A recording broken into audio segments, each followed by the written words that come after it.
왕이 아직 살아있는데도 스스로 왕이 되려 했던 사람이 있었습니다. 사람들은 그를 따랐고 분위기는 이미 끝난 것처럼 보였습니다. 하지만 하나님이 허락하지 않은 자리는 결국 무너졌습니다. 다윗이 늙고 약해졌을 때 아도니아는 말합니다. 내가 왕이 되겠다. 그는 병거와 군사까지 준비했고 사람들의 지지도 얻었습니다. 겉으로 보면 완벽했습니다. 잘생겼고 능력도 있었고 주변에 사람도 많았습니다. 하지만 성경은 말합니다. 그의 가장 큰 문제는 하나님 뜻보다 자기 욕심이 먼저였다는 것입니다. 더 무서운 건 아버지 다윗이 한 번도 그를 바로잡지 않았다는 사실입니다. 잘못을 듣지 않고 자란 마음은 결국 교만으로 커집니다. 아도니아는 잔치를 열고 스스로 왕처럼 행동했지만 하나님이 택하신 사람은 따로 있었습니다. 아무도 주목하지 않던 솔로몬이 결국 기름 부음을 받고 왕이 됩니다. 그 순간 성경은 말합니다. 성 전체가 흔들릴 만큼 큰 함성이 울려 퍼졌다고. 사람의 계획은 화려할 수 있습니다. 하지만 하나님 뜻이 없는 성공은 오래가지 못합니다. 우리는 때때로 조급합니다. 남보다 빨리 올라가고 싶고 인정받고 싶고 내 힘으로 이루고 싶습니다. 하지만 하나님보다 앞서가면 결국 두려움이 따라옵니다. 실제로 아도니아는 마지막에 두려워 떨며 제단 뿔을 붙잡았습니다. 반대로 하나님이 세우시는 사람은 흔들리지 않습니다. 조용해 보여도 결국 하나님이 높이십니다. 지금 내가 붙잡고 있는 것이 욕심인지 하나님의 뜻인지 반드시 돌아봐야 합니다. 당신은 어떠신가요? 당신의 마음을 댓글로 남겨주세요. 사람들은 하나님 경고를 가볍게 생각합니다. 설마 괜찮겠지. 하지만 성경은 반복해서 말합니다. 경고를 무시한 대가는 반드시 돌아온다고. 다윗이 죽기 전 솔로몬에게 마지막 말을 남깁니다. 힘써 대장부가 되고 하나님 말씀을 지켜라. 놀랍게도 다윗은 성공이나 권력이 아니라 하나님의 말씀을 가장 먼저 말했습니다. 왜냐하면 왕국을 지키는 힘은 군사가 아니라 순종이라는 걸 알았기 때문입니다. 그리고 솔로몬은 왕이 된 후 숨겨졌던 문제들을 정리하기 시작합니다. 아도니아는 한 번 실패했지만 욕심을 버리지 못했습니다. 겉으로는 조용한 척했지만 결국 왕권을 노렸습니다. 그는 다윗을 섬기던 아비삭을 아내로 달라고 요청합니다. 당시 그것은 단순한 결혼이 아니라 왕권을 탐내는 행동이었습니다. 결국 솔로몬은 말합니다. 그는 왕위까지 구하는 것이다. 욕심은 멈추지 않습니다. 한 번 마음에 자리 잡으면 결국 사람을 무너뜨립니다. 요압도 마찬가지였습니다. 평생 권력을 붙잡기 위해 살았고 죄를 숨긴 채 살아갔습니다. 하지만 마지막 순간 그는 두려워 제단 뿔을 붙잡았습니다. 시므이는 어떻습니까? 분명히 경고를 들었습니다. 예루살렘을 떠나는 날 죽게 될 것이다. 그런데 결국 자신의 욕심 때문에 약속을 깨뜨립니다. 그리고 그 결과를 피하지 못했습니다. 성경은 말합니다. 하나님은 오래 참으시지만 죄를 영원히 덮어두지는 않으십니다. 우리는 자꾸 경고를 무시합니다. 작은 거짓말쯤 괜찮다고 생각하고 작은 욕심쯤 괜찮다고 생각합니다. 하지만 무너짐은 언제나 작은 타협에서 시작됩니다. 반대로 하나님 말씀을 붙드는 사람은 흔들리지 않습니다. 솔로몬의 나라가 견고해진 이유는 힘이 아니라 하나님의 질서를 세웠기 때문입니다. 오늘 내 삶 속에서도 하나님이 멈추라고 하시는 것이 있다면 반드시 돌아봐야 합니다. 당신은 어떠신가요? 당신의 마음을 댓글로 남겨주세요. 하나님이 지금 당신에게 단 한 가지를 주신다면 무엇을 구하시겠습니까? 돈입니까? 성공입니까? 복수입니까? 솔로몬은 왕이 되자 하나님 앞에 나아갔습니다. 그리고 하나님은 놀라운 질문을 하십니다. 내가 내게 무엇을 줄고 너는 구하라. 엄청난 기회였습니다. 평생 단 한 번 올까 말까 한순간이었습니다. 그런데 솔로몬의 대답은 의외였습니다. 그는 부를 구하지 않았습니다. 권력을 구하지 않았습니다. 원수를 무너뜨릴 힘도 구하지 않았습니다. 솔로몬은 말합니다. 선악을 분별할 지혜를 주십시오. 왜였을까요? 그는 알았습니다. 지혜가 없으면 돈도 사람을 망치고 권력도 사람을 무너뜨린다는 걸. 하나님은 그 기도를 너무 기뻐하셨습니다. 그리고 말씀하십니다. 네가 구하지 않은 부와 영광까지 주겠다.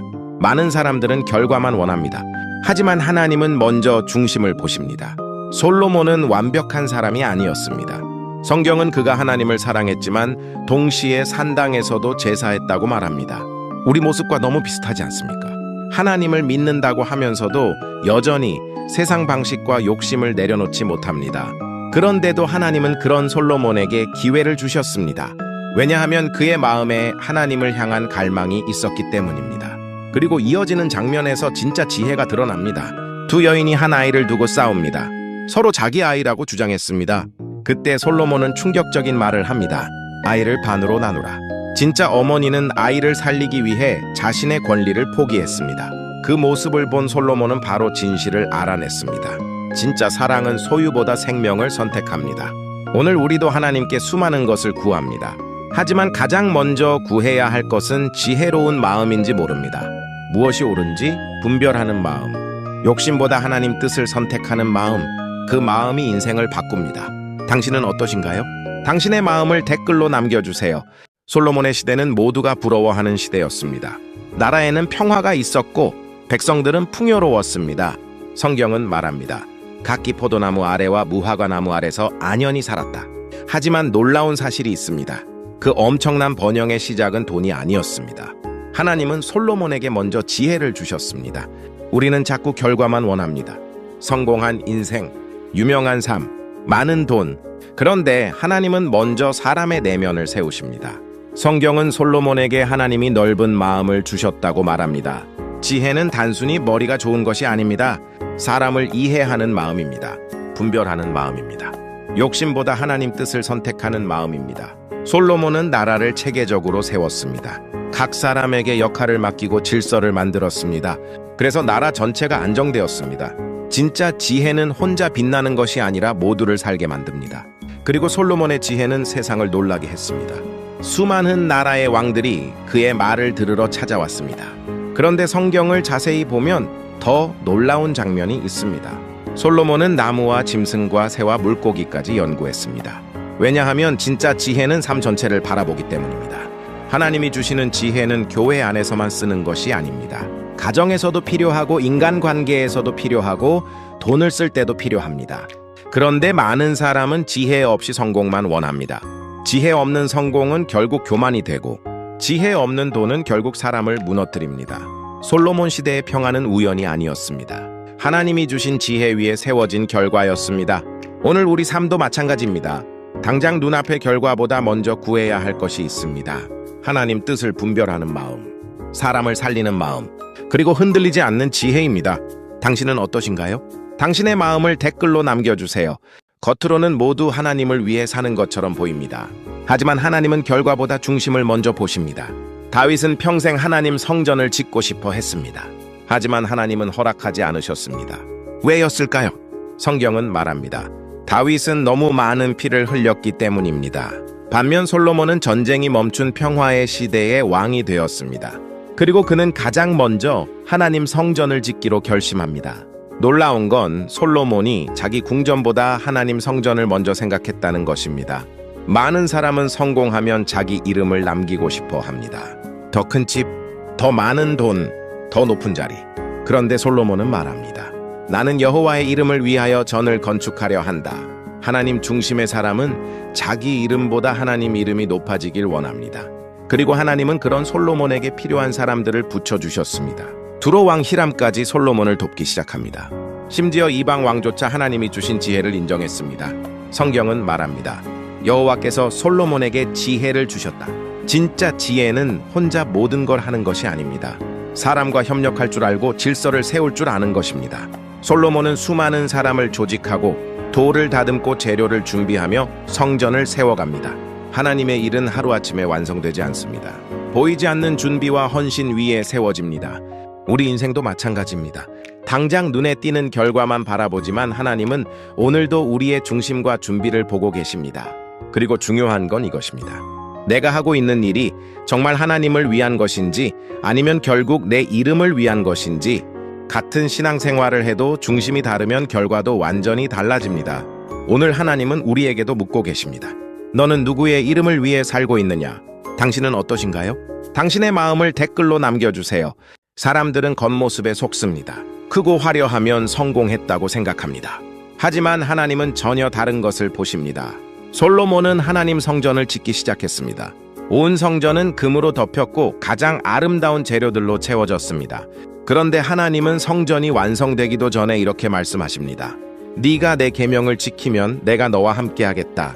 놀랍지 않습니까? 하나님은 화려한 건물보다 순종을 먼저 보셨습니다. 우리는 자꾸 겉으로 보이는 성공에 집착합니다. 좋은 직장, 높은 자리, 사람들의 인정.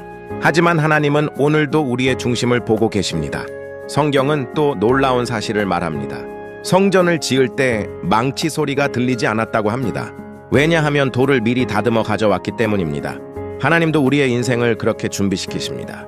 아무도 보지 않는 시간 속에서 믿음을 다듬으십니다. 그리고 때가 되면 하나님은 그 사람을 사용하십니다. 겉은 화려해 보여도 하나님이 없으면 빈 인생입니다. 반대로 평범해 보여도 하나님이 함께 하시면 거룩한 인생이 됩니다. 오늘 하나님은 우리의 겉모습보다 마음의 성전을 보고 계십니다. 당신은 어떠신가요? 당신의 마음을 댓글로 남겨주세요. 솔로몬은 하나님 성전을 7년 동안 지었습니다. 그런데 자신의 궁전은 무려 13년 동안 지었습니다. 이 장면은 우리에게 아주 무서운 질문을 던집니다. 지금 나는 정말 하나님을 우선하고 있는가? 겉으로는 믿음 좋아 보일 수 있습니다. 교회도 다니고 기도도 하고 봉사도 합니다. 하지만 마음 깊은 곳에서는 여전히 내 성공과 내 욕심이 더 중요할 수 있습니다. 솔로몬의 궁전은 엄청나게 화려했습니다. 백향목과 금과 귀한 돌들로 가득했습니다. 그리고 성전 안에도 아름다운 기둥과 금기구들이 세워졌습니다. 그런데 하나님은 화려함 자체를 원하신 게 아니었습니다. 하나님이 원하신 것은 그 중심이었습니다. 성경은 히람이라는 기술자를 소개합니다. 그는 뛰어난 재능으로 성전 기구들을 만들었습니다. 이 장면이 중요한 이유는 하나님은 우리의 재능도 사용하신다는 것입니다. 돈만이 아닙니다. 기술도, 능력도, 직업도 모두 하나님께 쓰임 받을 수 있습니다. 하지만 방향이 중요합니다. 같은 재능이라도 하나님을 위해 쓰이면 거룩한 일이 되고 욕심을 위해 쓰이면 결국 우상이 됩니다. 솔로몬은 수많은 금과 기구를 성전에 채웠습니다. 하지만 시간이 지나자 그의 마음은 점점 하나님보다 세상으로 향하게 됩니다. 겉은 화려했지만 중심이 무너지기 시작한 것입니다. 우리도 조심해야 합니다. 신앙의 모습은 있는데 하나님보다 성공이 더 중요해질 수 있습니다. 열심은 있는데 하나님보다 인정받는 게 더 중요할 수 있습니다. 하나님은 오늘도 겉모습보다 중심을 보고 계십니다. 당신은 어떠신가요? 당신의 마음을 댓글로 남겨주세요. 솔로몬은 마침내 하나님 성전을 완성했습니다. 그리고 언약궤가 성전 안으로 들어오는 순간 놀라운 일이 벌어집니다. 성전에 하나님의 영광의 구름이 가득 찼고 제사장들조차 서 있을 수 없었습니다. 사람들은 화려한 건물에 감탄했지만 사실 더 중요한 건 따로 있었습니다. 하나님의 임재였습니다. 솔로몬은 그 순간 이렇게 고백합니다.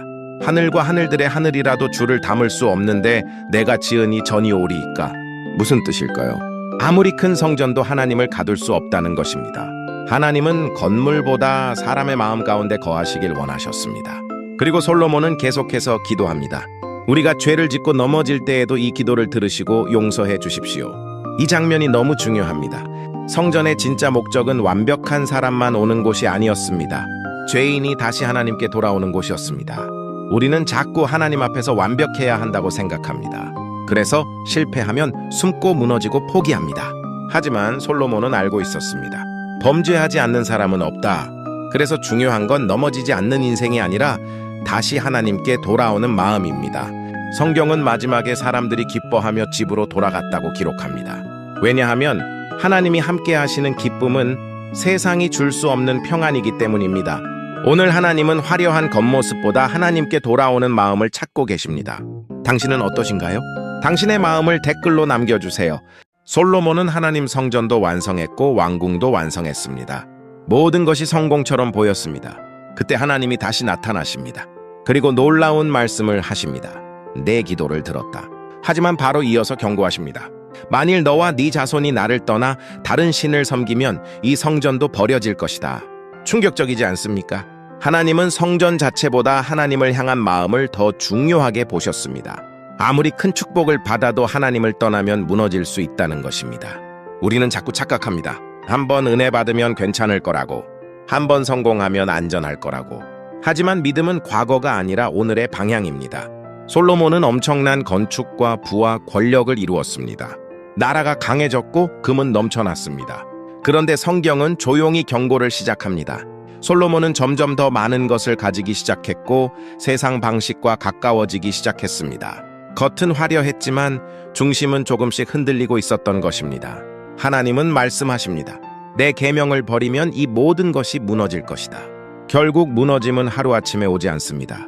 하나님보다 다른 것을 더 사랑하기 시작할 때부터 시작됩니다. 오늘 우리도 마찬가지입니다. 돈이 하나님보다 중요해질 수 있습니다. 성공이 하나님보다 커질 수 있습니다. 사람들의 인정이 하나님 자리를 대신할 수 있습니다. 그래서 중요한 건 얼마나 많이 가졌느냐가 아닙니다. 지금도 하나님을 붙들고 있느냐입니다. 당신은 어떠신가요? 당신의 마음을 댓글로 남겨주세요. 세상 모든 사람이 솔로몬을 보러 왔습니다. 그의 지혜와 부와 명성이 너무 대단했기 때문입니다. 심지어 스바 여왕조차 말합니다. 내가 들은 소문은 절반도 안 되었다. 솔로몬은 엄청난 성공을 이루었습니다. 금과 보석이 넘쳤고 나라에는 부와 평화가 가득했습니다. 하지만 성경을 자세히 보면 아주 위험한 장면이 보이기 시작합니다. 솔로몬은 점점 더 많은 금과 병거와 말을 모으기 시작합니다. 문제는 하나님이 이미 왕에게 경고하셨다는 것입니다. 왕은 말과 병거와 금을 지나치게 많이 두지 말라고. 왜였을까요? 사람은 결국 자기가 의지하는 것을 따라가기 때문입니다. 처음에 솔로몬은 하나님께 지혜를 구했던 사람이었습니다. 그런데 점점 하나님보다 자신의 힘과 부를 의지하기 시작합니다. 겉으로는 가장 성공한 인생처럼 보였지만 사실 마음은 조금씩 하나님에게서 멀어지고 있었던 것입니다. 우리도 조심해야 합니다. 처음에는 하나님 때문에 시작했던 일이 어느 순간 돈과 성공과 인정이 더 중요해질 수 있습니다. 사람들의 칭찬이 커질수록 하나님 없이도 괜찮다고 착각하기 시작합니다. 하지만 가장 위험한 순간은 실패했을 때가 아니라 모든 것이 잘 될 때입니다. 스바 여왕은 솔로몬의 지혜를 보고 하나님을 찬양했습니다. 원래 축복은 하나님을 드러내야 합니다. 그런데 축복이 하나님보다 더 커지기 시작하면 그 순간부터 인생은 흔들리기 시작합니다. 오늘 내 마음이 진짜 붙들고 있는 것이 무엇인지 반드시 돌아봐야 합니다. 당신은 어떠신가요? 당신의 마음을 댓글로 남겨주세요. 솔로몬은 세상에서 가장 지혜로운 사람이었습니다. 하나님이 직접 지혜를 주셨고 부와 명예도 넘쳤습니다. 그런데 그런 솔로몬이 결국 무너집니다. 왜였을까요? 성경은 너무 충격적인 말을 합니다. 왕비들이 그의 마음을 돌이켰다. 솔로몬은 하나님이 분명히 경고하신 길을 선택했습니다. 하나님보다 세상과 타협하기 시작한 것입니다. 처음엔 작은 타협처럼 보였을 겁니다. 조금쯤 괜찮겠지. 이 정도는 문제 없겠지. 하지만 결국 그의 마음은 하나님에게서 멀어졌습니다. 그리고 가장 무서운 장면이 나옵니다. 하나님 성전을 세웠던 솔로몬이 이제는 우상을 위한 산당까지 세우기 시작합니다. 믿기 어렵지 않습니까? 한때 하나님을 가장 사랑했던 사람이 결국 하나님을 떠난 것입니다. 문제는 지혜가 없어서가 아니었습니다. 마음이 하나님에게서 멀어졌기 때문입니다. 우리도 마찬가지입니다. 무너짐은 갑자기 오지 않습니다. 조금씩 하나님보다 다른 것을 더 사랑하기 시작할 때 찾아옵니다. 돈, 사람, 관계, 성공, 인정. 그것들이 하나님 자리를 대신하기 시작하면 마음은 서서히 무너집니다. 결국 하나님은 말씀하십니다. 내가 이 나라를 네게서 빼앗겠다. 솔로몬은 모든 것을 가졌지만 가장 중요한 하나님을 놓치고 있었습니다. 세상은 성공을 부러워했지만 하나님은 이미 그의 무너짐을 보고 계셨습니다. 오늘 우리도 반드시 돌아봐야 합니다. 지금 내 마음을 가장 크게 차지하고 있는 것은 정말 하나님입니까? 당신은 어떠신가요? 당신의 마음을 댓글로 남겨주세요. 솔로몬이 죽고 그의 아들 르호보암이 왕이 됩니다. 백성들은 단 하나만 부탁했습니다. 제발 우리의 무거운 짐을 좀 가볍게 해주십시오. 사실 이 순간은 나라를 하나로 만들 수 있는 기회였습니다. 르호보암은 먼저 노인들에게 조언을 구합니다. 그들은 말합니다. 백성을 섬기십시오. 좋은 말로 대답하면 그들이 평생 왕을 섬길 것입니다. 그런데 르호보암은 그 말을 버립니다. 대신 자기와 함께 자란 젊은 친구들의 말을 선택합니다. 더 강하게 나가십시오. 더 무섭게 다스리십시오. 그리고 르호보암은 충격적인 말을 합니다. 내 아버지는 채찍으로 다스렸지만 나는 정갈로 다스리겠다. 그 순간 나라가 갈라집니다. 왜였을까요? 교만한 사람은 백성의 아픔보다 자기 권위가 더 중요하기 때문입니다. 결국 이스라엘은 둘로 나뉘고 르호보암은 도망치듯 예루살렘으로 돌아갑니다. 그런데 여기서 끝이 아닙니다. 북이스라엘의 왕이 된 여로보암도 두려워하기 시작합니다. 백성들의 마음이 하나님께 돌아갈까봐 금송아지를 만들고 말합니다. 이것이 너희를 구원한 신이다. 믿기 어렵지만 하나님을 믿던 백성이 결국 눈에 보이는 우상을 선택한 것입니다. 사람은 두려워지면 하나님보다 자기 방법을 붙잡기 시작합니다. 르호보암은 교만 때문에 무너졌고 여로보암은 두려움 때문에 무너졌습니다. 그리고 둘 다 하나님보다 자기 생각을 더 믿었습니다. 오늘 우리도 조심해야 합니다. 교만도 하나님을 떠나게 만들고 두려움도 하나님을 떠나게 만듭니다. 진짜 믿음은 내 방법보다 하나님 말씀을 붙드는 것입니다. 당신은 어떠신가요? 당신의 마음을 댓글로 남겨주세요. 하나님은 베델의 우상 숭배를 향해 한 선지자를 보내셨습니다. 그는 담대하게 외쳤습니다. 이 제단은 무너질 것이다. 그 순간 제단이 갈라지고 재가 쏟아졌습니다. 심지어 여로보암 왕의 손까지 말라버립니다. 하나님의 경고는 너무 분명했습니다. 그런데 진짜 충격은 그 다음에 일어납니다. 하나님은 그 선지자에게 명령하셨습니다. 떡도 먹지 말고 물도 마시지 말고 다른 길로 돌아가라. 선지자는 처음엔 순종했습니다. 하지만 한 늙은 선지자가 찾아와 말합니다. 천사가 나에게 말했다. 와서 떡을 먹으라. 문제는 그 말이 거짓이었다는 것입니다. 결국 하나님의 사람은 하나님 말씀보다 사람 말을 믿었고 그 길에서 죽게 됩니다. 너무 무섭지 않습니까? 처음엔 담대했던 사람도 끝까지 말씀을 붙들지 못하면 무너질 수 있다는 것입니다. 우리도 똑같습니다.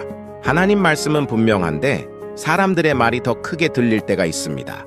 이 정도는 괜찮아. 굳이 그렇게까지 믿을 필요 없어. 다 그렇게 살아. 그런데 문제는 타협이 항상 작은 것에서 시작된다는 것입니다. 여로보암도 끝까지 돌이키지 않았습니다. 하나님 경고를 받는데도 자기 방법을 버리지 않았습니다. 결국 성경은 말합니다. 그 죄가 그의 집안을 무너뜨렸다고. 오늘 우리도 반드시 기억해야 합니다. 사람 말보다 중요한 건 하나님 말씀입니다. 끝까지 말씀을 붙드는 사람이 결국 살아남습니다. 당신은 어떠신가요? 당신의 마음을 댓글로 남겨주세요. 여로보암의 아들이 병들었습니다. 그런데 여로보암은 이상한 행동을 합니다. 자기 아내를 변장시켜 선지자에게 보냅니다. 왜였을까요? 자신이 하나님 앞에서 얼마나 잘못했는지 이미 알고 있었기 때문입니다. 하지만 더 충격적인 건 이것입니다. 회개는 하지 않고 숨으려 했다는 것입니다. 우리는 자꾸 하나님 앞에서도 숨을 수 있다고 착각합니다. 하지만 성경은 말합니다. 눈이 보이지 않던 선지자 아히야는 하나님 때문에 모든 걸 알고 있었습니다. 그리고 여로보암에게 무서운 심판을 선포합니다. 너는 나를 네 등 뒤에 버렸다. 이 표현이 너무 무섭습니다. 하나님은 여로보암을 왕으로 세워주셨습니다. 아무것도 없던 사람을 높여주셨습니다. 그런데 여로보암은 하나님보다 우상을 선택했고 백성들까지 죄로 끌고 갔습니다. 결국 하나님은 말씀하십니다. 내가 네 집을 쓸어버릴 것이다. 그리고 선지자의 말대로 아들은 죽게 됩니다. 그런데 놀랍게도 성경은 그 아이만은 선한 마음이 있었다고 기록합니다. 하나님은 사람의 중심을 끝까지 보고 계셨던 것입니다. 이어지는 유다왕 르호보암의 모습도 똑같습니다.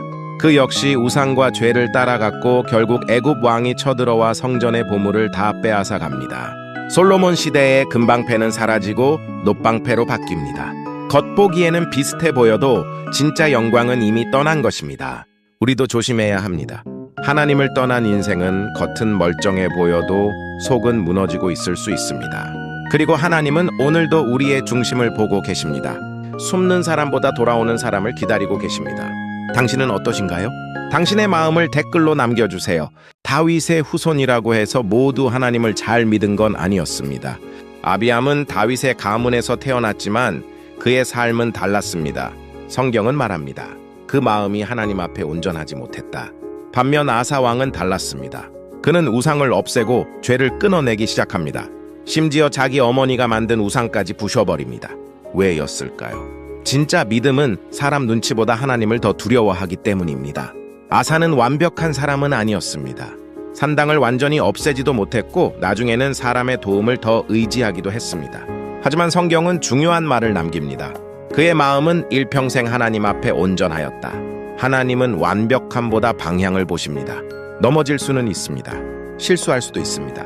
하지만 마음이 하나님을 향하고 있는지가 중요합니다. 반대로 북이스라엘은 계속 무너집니다. 여로보암의 아들 나답도 결국 같은 죄를 반복했고 왕조 자체가 멸망해버립니다. 왜였을까요? 죄는 다음 세대까지 영향을 주기 때문입니다. 한 사람의 타협이 가정과 나라까지 흔들 수 있습니다. 그래서 하나님은 계속 말씀하십니다. 너는 누구의 길을 따라가고 있느냐? 세상 흐름을 따라갈 수도 있고 하나님 길을 선택할 수도 있습니다. 오늘 우리의 선택도 결국 다음 세대에 남게 됩니다. 당신은 어떠신가요? 당신의 마음을 댓글로 남겨주세요. 하나님은 바하사를 왕으로 세워주셨습니다. 아무것도 없던 사람을 높여주신 것입니다. 그런데 바하사는 시간이 지나자 하나님을 잊었습니다. 성경은 말합니다. 그는 여로보암의 길을 따라갔고 백성들까지 죄로 끌고 갔다고. 결국 하나님은 말씀하십니다. 내가 네 집을 쓸어버릴 것이다. 그리고 그 말은 그대로 이루어집니다. 왕은 계속 바뀌지만 죄는 반복됩니다. 엘라는 술에 취해 있다가 죽임을 당하고 시므리는 겨우 7일 만에 왕위가 끝납니다. 왜 이렇게 무너졌을까요? 하나님 없는 권력은 오래가지 못하기 때문입니다. 그리고 이어서 등장하는 사람이 바로 아합입니다. 성경은 충격적으로 말합니다. 그 전에 모든 왕보다 더 악했다. 아합은 죄를 가볍게 여겼습니다. 우상 숭배를 아무렇지 않게 받아들였고 바알을 섬기기 시작했습니다. 문제는 죄가 반복되면 점점 무감각해진다는 것입니다. 처음엔 두려웠던 것도 나중에는 당연해집니다. 그리고 결국 하나님보다 죄를 더 편하게 여기게 됩니다. 우리도 조심해야 합니다. 작은 타협, 작은 거짓말, 작은 욕심. 그것을 가볍게 여기기 시작하면 마음은 점점 하나님에게서 멀어집니다. 성경은 계속 경고합니다. 죄는 절대 작은 것으로 끝나지 않는다고. 하지만 반대로 하나님께 돌아오는 사람은 다시 살 길이 있습니다. 오늘 내 마음이 죄에 무뎌지고 있지는 않은지 반드시 돌아봐야 합니다. 당신은 어떠신가요? 당신의 마음을 댓글로 남겨주세요. 엘리야는 아합 왕 앞에서 담대하게 선언합니다. 내 말이 없으면 수년 동안 비가 오지 않을 것이다. 그리고 정말 하늘이 닫혀버립니다. 그런데 놀라운 건 그 다음입니다. 하나님은 엘리야를 숨기시고 까마귀를 통해 먹이십니다. 생각해 보십시오. 까마귀는 원래 남의 것을 빼앗는 새입니다. 그런데 하나님은 그 까마귀로 엘리야를 살리십니다. 하나님은 우리가 예상하지 못한 방법으로 일하십니다. 하지만 시간이 지나자 시냇물마저 말라버립니다. 믿음이 있어도 현실은 여전히 힘들 수 있다는 것입니다. 그리고 하나님은 엘리야를 한 과부에게 보내십니다. 그 과부는 마지막 남은 가루와 기름으로 아들과 마지막 식사를 하려던 사람이었습니다. 그런데 엘리야는 말합니다. 두려워하지 말라. 그리고 놀라운 일이 일어납니다. 가루통과 기름병이 마르지 않습니다. 하나님은 없는 가운데서도 살 길을 만드시는 분입니다. 그런데 또 충격적인 일이 생깁니다. 과부의 아들이 죽어버립니다. 믿음이 있다고 해서 눈물이 없는 건 아닙니다. 엘리야도 하나님께 부르짖습니다. 그리고 하나님은 죽은 아이를 다시 살리십니다. 이 이야기가 중요한 이유는 이것입니다.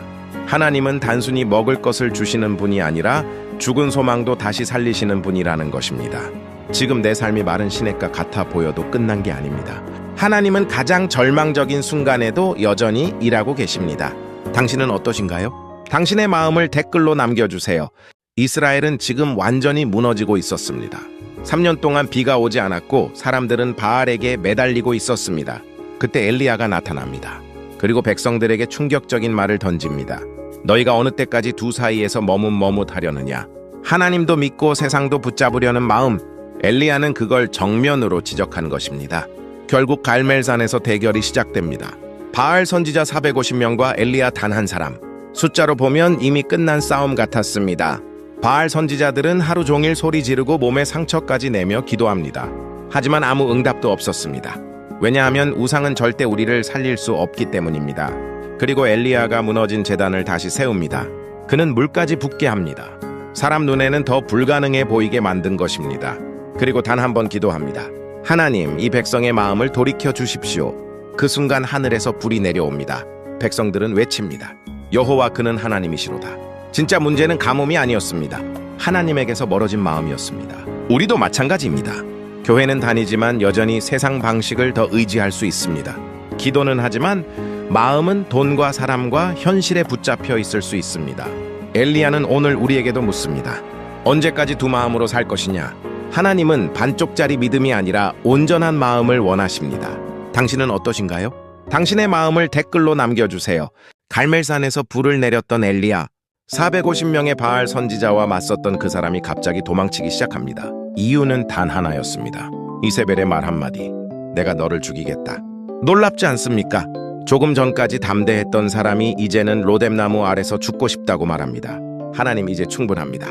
믿음의 사람도 무너질 수 있다는 것입니다. 우리는 자꾸 강한 사람은 절대 흔들리지 않을 거라고 생각합니다. 하지만 성경은 가장 위대한 선지자도 지치고 무너졌다고 보여줍니다. 그런데 하나님은 그런 엘리야를 책망부터 하지 않으십니다. 먼저 먹이십니다. 재우십니다. 그리고 다시 일으키십니다. 하나님은 우리의 연약함을 아시는 분입니다. 그리고 엘리야를 호렙산으로 부르십니다. 거기서 큰 바람이 지나갑니다. 지진도 일어납니다. 불도 나타납니다. 하지만 하나님은 그곳에 계시지 않았습니다. 그리고 마지막에 아주 작은 세미한 음성이 들립니다. 하나님은 때로 조용한 음성으로 우리를 다시 붙드십니다. 엘리야는 혼자라고 생각했습니다. 오직 나만 남았습니다. 그런데 하나님은 말씀하십니다. 아직 7,000명이 남아있다. 우리는 절망 속에서 자꾸 혼자라고 느낍니다. 하지만 하나님은 여전히 일하고 계십니다. 그리고 하나님은 엘리야에게 새로운 사명을 주십니다. 엘리사라는 다음 세대도 준비하고 계셨습니다. 지금 지치고 무너진 것 같아도 끝난 게 아닙니다. 하나님은 오늘도 세미한 음성으로 우리를 다시 일으키고 계십니다. 당신은 어떠신가요? 당신의 마음을 댓글로 남겨주세요. 아람 왕 벤하닷이 엄청난 군대를 끌고 이스라엘을 공격합니다. 상황은 절망적이었습니다. 아합은 이미 겁에 질려 있었고 적군은 사마리아를 완전히 포위했습니다. 그런데 하나님이 뜻밖의 말씀을 주십니다. 내가 오늘 저들을 네 손에 넘기겠다. 놀라운 것은 하나님이 악한 왕 아합에게조차 기회를 주셨다는 것입니다. 이스라엘 군대는 너무 작았습니다. 성경은 염소 새끼 2떼 같다고 표현합니다. 반면 아람 군대는 땅에 가득했습니다. 하지만 전쟁의 승패는 숫자가 아니라 하나님께 달려 있었습니다. 하나님은 2번이나 아합에게 승리를 주십니다. 왜냐하면 아람 사람들이 이렇게 말했기 때문입니다. 여호와는 산의 신이지 평지의 신은 아니다. 하나님은 보여주고 싶으셨습니다. 나는 어디서든 하나님이다. 결국 아람 군대는 크게 패배합니다. 그리고 베나닷은 도망쳐 목숨을 구걸합니다. 그런데 여기서 문제가 생깁니다. 아합은 하나님 뜻보다 인간적인 계산을 선택합니다. 원수인 베나닷을 살려주고 정치적 협상을 해버립니다. 그는 내 형제다. 하지만 하나님은 이미 심판하기로 정하신 자였습니다. 아합은 하나님의 말씀보다 자기의 판단과 관계를 더 앞세운 것입니다. 그래서 선지자가 아합에게 말합니다. 네가 놓아준 그 사람 때문에 네 생명이 그의 생명을 대신하게 될 것이다. 우리는 종종 하나님의 뜻보다 내 계산이 더 좋아 보일 때가 있습니다. 관계 때문에 손해보기 싫어서 좋게 넘어가고 싶어서 순종을 미루기도 합니다. 하지만 부분적인 순종은 순종이 아닙니다. 하나님은 오늘도 묻고 계십니다. 너는 내 뜻을 따를 것인가? 아니면 네 계산을 따를 것인가? 지금 여러분은 어떤 선택 앞에 서 계신가요? 사람들은 모릅니다. 매일 반복하는 작은 죄가 결국 인생 전체를 무너뜨린다는 사실을요. 성경은 말합니다. 죄의 삭은 사망이요라고. 처음엔 별거 아닌 것처럼 시작됩니다. 작은 거짓말 하나, 미움 하나, 용서하지 못하는 마음 하나. 하지만 그것이 쌓이면 마음은 점점 메말라가고 하나님과 멀어지게 됩니다. 우리는 늘 세상이 주는 행복을 따라가지만 이상하게도 마음은 더 공허해집니다. 왜일까요? 하나님 없이 채우려 하기 때문입니다. 탕자의 비유처럼 사람은 하나님을 떠날 때 자유를 얻는 것이 아니라 결국 무너집니다. 하지만 하나님은 그런 우리를 포기하지 않으십니다. 넘어지고 실패한 순간에도 다시 돌아오기만을 기다리고 계십니다. 지금 당신의 마음속에도 외면하고 있는 죄와 상처가 있지 않으신가요? 오늘 하나님께 다시 돌아가십시오. 진짜 평안은 세상이 아니라 하나님 안에 있습니다. 당신은 어떠신가요? 당신의 마음을 댓글로 남겨주세요. 사람들은 듣기 좋은 말만 따라갑니다. 하지만 성경은 말합니다. 달콤한 말이 반드시 진실은 아니라고요. 아합 왕 앞에는 400명의 선지자가 있었습니다. 모두가 말했습니다. 올라가십시오. 반드시 승리할 것입니다. 하지만 단 한 사람 미가야만 달랐습니다. 그는 왕이 듣기 싫어하는 진실을 말했습니다. 왕은 돌아오지 못할 것입니다. 아합은 진실보다 위로를 원했습니다. 경고보다 듣기 좋은 말을 선택했습니다. 결국 그는 변장까지 하며 죽음을 피하려 했지만 한 사람이 무심코 쏜 화살 하나가 그의 갑옷 틈을 꿰뚫었습니다. 하나님의 말씀은 결국 그대로 이루어졌습니다. 우리도 그렇지 않나요? 나를 바로잡는 말보다 듣기 편한 말만 찾고 회개하게 만드는 진실보다 기분 좋은 위로만 원합니다. 하지만 진짜 사랑은 아픈 진실을 말해주는 것입니다. 지금 당신 주변에는 당신을 기쁘게 하는 사람만 있습니까? 아니면 진실을 말해주는 사람이 있습니까? 하나님의 말씀은 때로 아프지만 결국 우리를 살리는 진실입니다. 당신은 어떠신가요? 당신의 마음을 댓글로 남겨주세요.